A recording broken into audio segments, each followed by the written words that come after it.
आज चाहिँ गौरी टाप गएर एक्लै भए पनि रमाइलो गरेर आउनु पर्यो। पहिला त त्यो काइते साइलो गोफले बिर्खेहरूसँग नाना थरी खेलेर यहाँ बसिन्थ्यो। अहिले त कता कता उनीहरू पनि आज एक्लै भए पनि रमाइलो गर्ने हो। अच्छी भन त्यो गोफले होइन जिन ताकि म त विदेशबाट कहिले आछ फोटो पो खिचिरहेको छ त। ए गोफले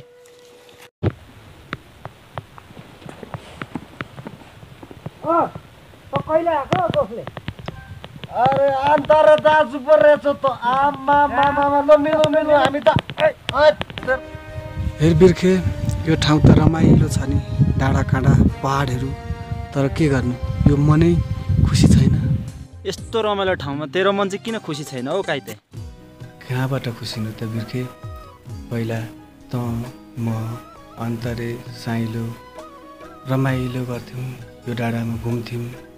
अहिले उनीहरू पनि कहाँ तातो घाममा सेकिएर काम गर्दै होलान्। हामी त जसो तसो बल्ल बाँचेर आयो। हो नि हो काइते दाजु, ती दिन सम्झिँदा त आँसु नै झर्न खोज्छ। विदेशबाट त झन् काइते दाजु, यी डाँडा पाखा त कम्ती सम्झिन। के गर्छस् त बिर्खे, हामी युवाहरूको बाध्यता नै यही छ, अर्काको गुलामी नगरी खानै पुग्दैन। आमा विदेश गएपछि त कपाल पनि पुरै डाँडाको बान्द्रा फुले जस्तो बनाइसक्छ त जिन ताकीमा चस्मा। अब होइन यो अन्तर दाजुको चाहिँ अहिलेसम्म बानी गएको छैन कि के हो काटे? किन पो? अनि अर्काको आँखाको चस्मा चाहिँ जिकेर स्वाटै लाउँछ आफ्नो हुँदा हुँदै। अनि विदेश गएर आएको मान्छे ला बरु ला न मेरो ला न जिन ताकीमा त मेरो ला नि त। यो पार्दैन यस्तो त राम्रो रहेनछ। तेरो पनि त बानी त गएकै रहन्छ नि त।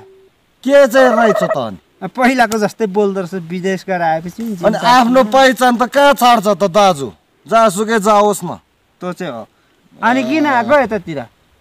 म त यसो साथीभाइहरू भेट्छ कि पहिलाको यसो रमाइलो साथीहरू यसो भन्दै घुम्दै घुम्दै आएको नि दाजु। म पनि त्यस्तै हो, पहिला आइराखिन्थ्यो न्यास्रो लाग्यो। अब धेरै भयो नि त केटाहरूसँग नभेटेको त, धन्न तँसँग भेट्यो रमाइलो हुने भयो। लासे यसो उतातिर निस्क्यौ न त दाजु। ल यहाँ बसौँ। यो नेचर सल्यान गाउँपालिकाको यो सिमानामा रहेको यो गौरी टाप मन्दिर छ नि लासे, जिन्दगीमा यो असाध्यै धेरै राम्रो चर्चित ठाउँ हो कि। यहाँबाट हेर्न अब यो हिमालको उपत्यकाहरू देखिन्छ। अब यसरी हिउँहरू परिरहेका छन् होइन। त्यो चाहिँ हो दाजु। पहिलादेखि अब जिन्दगीमा यहाँ धेरै केटाहरूसँग खेलियो कुदियो। गौरी टाप यहाँ लौरेश्वर बाबाको मक्खनहरू चोरेर कति खाइयो होइन, बुढालाई कति दुःख दियो त जिन्ता। त्यो चाहिँ अहिलेसम्म बिर्सेको रहेनछ है अन्तरे दाजुले नि। त्यही नबिर्सेर चाहिँ यहाँ यसो कोही कोही भेटिन्छ कि भनेर आएको, ठ्याक्क तँसँग भेट भयो। हो यहाँ त तपाईँको कस्तो छ भने अब अरू मान्छेहरू पनि घुम्न आउँछ क्या दाजु। र त तपाईँको अरू साथीहरू पनि भेट हुन्छ कि भन्दै भन्दै म पनि भेट्छ कि भेट्दैन भन्दै भन्दै आएको नि दाजु। ल धेरै पछि भेट भयो, यो खुसी छ है। ल दाजु अब यस्तो रमाइलो गर्नुपर्छ। अब एक दुईवटा चाहिँ सँगै बसेर फोटो खिचौँ न, सेल्फी खिचिहाल्नुपर्छ दाजुसँग बल्ल बल्ल भेटेको। मुख चिच्चो बनाएर खिच्नुपर्छ है। ल कस्तो राम्रो हेर्नु त दाजु, विदेशबाटै ल्याएको सेट होइन? यो त विदेशबाटै ल्याएको नि दाजु मैले। म पनि अस्ति भर्खर यो लास्ट विक मात्रै आएको, म पनि क्यानाडा थिएँ नि त। ए हो र दाजु? कहाँ घर बसेर त के खानु हो? त्यो चाहिँ हो दाजु। ल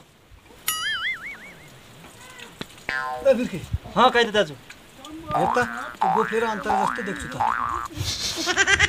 काइते दाजु यो गोफले नै हो, गोफले गोफले गना लुजाउँ हो लुजाउँ। धेरै पछिको यो ठाउँ बल्ल आज तर म चाहिँ भेट भयो।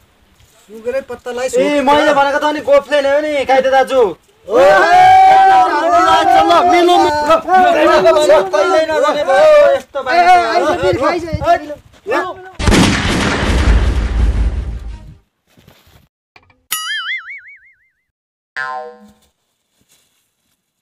लु गयो केटो गयो, होइन के साह्रो गएको। योसँग चाहिँ धेरै मिलेछ, राम्रै मिल्छ हाम्रो।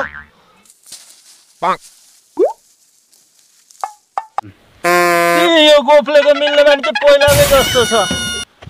तँसँग चाहिँ अलिकति माया प्रेम छ नि त। लास्ट रमाइलो भयो गाटे आज चाहिँ यो लास्ट खेल्नु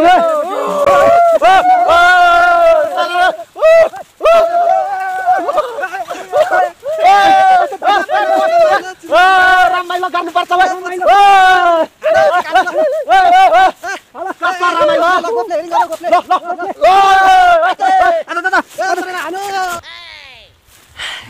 धेरै पछि जिन्ताकीमा आज हिउँ पनि खेलेर मजा गरियो है त्यो चाहिँ हो अब त यत्रो धेरै वर्षपछि भेट भएको अलिकति रेस्पेक्ट गरेर बोल्ने बानी पनि बसालौँ न होइन ओ त्यसो भए मलाई चाहिँ ख्यामु बन्नुपर्छ है ए ओ ख्यामुजी ल मलाई चाहिँ ह्यामोजी भन्नु है हेमुजी ल हेमुजी ल है तपाईँलाई चाहिँ के भन्नु हो अब रामुजी ए रामुजी ल ल हामी चाहिँ आजदेखि एकदम रेस्पेक्ट गरेर बोल्ने है त रेस्पेक्ट गरौँ न जिन्दाकीमा होइन होइन हाम्रो अन्तरे दाजुलाई चाहिँ के भन्नु गरे सोमु नि त मेरो नाम ए ल सोमुजी सोमुजी तर यो पनि अलि नराम्रो सुनिँदो रहेछ है जिन्दाकीमा जी चाहिँ हटाउँ के यो होइन अन्तरे दाजु यो जी चाहिँ साँच्चै हटाउँ रामुई मात्र भनौँ है ल ल ल रामु अनि विदेश गएर अब त मालामाल कमाएर आएको होला हौ खैरो भएर पाखा है यहाँ अमेरिकाबाट फोन आयो क्या हो अमेरिकाबाट हो ल यो चाहिँ काट्यो अमेरिकाबाट होइन यसले त अमेरिकन केटी नि गर्लफ्रेन्ड बनायो क्या हो अरे ओ साँच्ची रामुजी जी फेरि यो जी चाहिँ हल्ला नभनेको रामु तपाईँ चाहिँ खतम रहेछ है जिन्दाकीमा विदेशमा तिमी चाहिँ के काम गर्यो हो म त के गर्नु हो आफ्नो त अफिसको काम थियो है थियो नि अब के गर्नु यसरी बसेर भन्न पाए त हुन्थ्यो ड्युटी कुट्नु पर्ने थियो बिचराहरूलाई त तनावै भन्छ मेरो चाहिँ त्यो प्लेनको त्यो पछाडि हुन्छ नि त्यो पछाडिको पङ्खा छ नि पुछ्ने थियो त्यो पङ्खा यस्तो घुमाउने थियो काम एकदम हाई सुख थियो भन्न मन त थियो नि के इँटा बोकेर आइयो यो अमेरिकाबाट मेरो चाहिँ फोन कति आउँदो रहेछ मेरो चाहिँ केमा काम थियो थाहा छ भन् त राम राम राम यत्रो प्लेन आएर ट्यापा टिपेर फुत्त लगिहाल्थ्यो क्या त्यस्तोमा काम थियो त्यस्तो सबैको कामको कुरा चलाउनु पर्छ दिनभरि प्लेन जत्रो यत्रो त हुचिल कि के रे आएर टपक टिपेर अनि भरे होइन त्यो त सिकारी होला हाम्रो चल्ला टिपे जस्तो होला होइन यहाँको त यत्रो हुन्छ त्यहाँको त यात्रा हुन्छ हो अनि हुन सक्छ है हुन सक्छ हेमुजीको कुरा पनि ठिकै अब जीलाई जी चाहिँ नलाउन हो अन्तरे दाजु जी लाउँदा त साह्रै नमिठो शब्द सुन्दो रहेछ अनि तेरो चाहिँ काम के थियो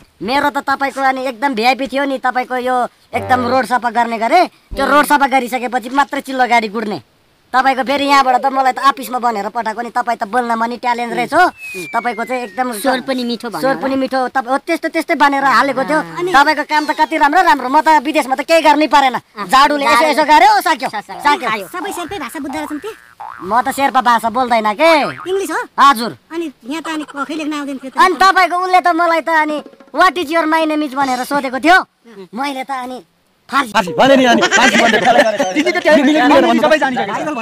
म त विदेशमा त भाइरल भएको थियो नि अनि अन्तरको भाषा के थियो त जापानिज चाइनिज कोरियन अनि के हुन्छ नि त हिन्दी उर्दू मलाई यो सबै आउँछ यो थाइल्यान्डको भाषा सबै आउँछ त्यो तिनीहरूको चाहिँ कसरी भाषा कसरी बनाएको छ नि यो एकदम म धेरै जान्ने भयो क्या छाछिङ गर्नुपर्ने होइन अनि त्यहाँ चाहिँ अब पहिला कसरी भाषा उत्पत्ति भएको छ त्यो पनि मैले जाने क्या यो स्टिलको ग्लास हुँदैन यसरी ढुङ टङरङ झार्दै टङरङ भन्यो भने त्यसको नाम चाहिँ टङरङ टुङ भनेर राख्दैछ यस्तो भाषा अनि मैले सबै बुझेँ नि त म चाहिँ त्यहाँको त पित्रै गरेँ नि एक दुईवटा अरे अनि अब रामु हाम्रो अब जिन्दाकीमा के भने हामीलाई चाहिँ अब यत्रो यो पहाडहरू छ होइन हिमाल देखिन्छ यत्रो राम्रो ठाउँहरू छ जङ्गल छ खोला नाला छ सबै छ होइन तर पनि युवाहरू विदेश नगई टोइलेट जान नसकेछन् अब हामी खाडीमै अब त्यत्रो तातो मरुभूमिमा गएर पसिना बगाएर त्यो नै खानुपर्ने बाध्य बनाएर त्यो चाहिँ हो म चाहिँ अब भेडाको पैसा तिर्नै छ त्यो हुच्चीले लगेको एकचोटि चाहिँ जान्छु होला साउले काटेर त सब मेरो सब हेर भाइ हो जिन्दगीमा विदेशबाट होइन यो चस्मा त ल्याइयो तर यो पनि साउले लाएको पुरानो हुन्छ 30,000 रुपियाँले के नै हुन्छ र यतिका स्रोत साधनहरू यतिका प्राकृतिक सम्पदाहरू हुँदै नेपाल भनेको चाहिँ सुनको थालीमा भिख माग्ने बनायो कि नेपाली भनेपछि कहीँ पनि मान्यतै छैन पहिला हाम्रा बाबुबाजेहरूले खुकुरीले किल्लामा लडेर वीर गोर्खेली भनेर नेपालीहरू भनेर चिनिएको थियो। अहिले नेपालीहरू जति सबै लेबर। त्यो चाहिँ हो है दाजु। दाजुको आज कुरा चाहिँ यो चाहिँ साह्रै मिठो लाग्यो।